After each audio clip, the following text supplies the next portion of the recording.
Good morning, YouTube. We are going to do a Cinebench recording for you guys of our gaming PC.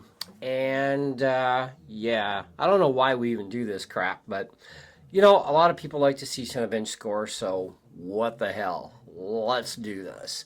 So we're going to start with multi-core. When that's done, we'll hit the single core, and we'll see what our final results end up being. So I won't be talking through any of this, but we will fast track the video so that, yeah, you're not here for the next 25 minutes.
All right, guys, and we are done. All right, so let's take a look at our final scores here. So on the multi-core, we've got a 33,056. So that actually came in on top of everything below it. Even beat out a 32-core, 64-thread, 3 gigahertz AMD Ryzen Threadripper. Wow, that's crazy. Loving it. All right, so single core test. Beat out everything. It's top of the dog. Below it is a 4-core, 8-thread. Well, that really wasn't much of a fair test, was it?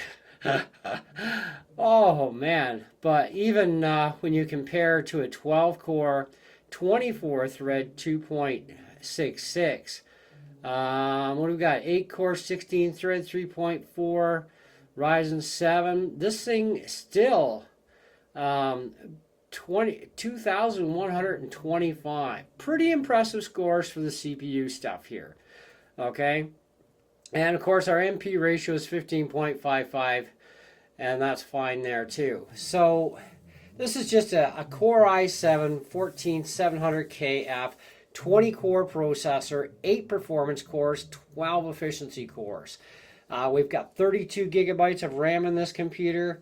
The drive doesn't even matter. It's a 1 terabyte. And we're not even looking at the video here, which is a 5060 Ti at 8 gigs. So we definitely have to do some video testing, see how well that benchmarks.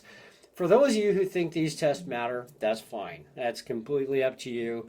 These are the scores we've got out of this particular setup, just so that you're aware. Anyways, let me know what you guys think in the comments below. Meanwhile, we will catch you guys on the very next video. See you next time.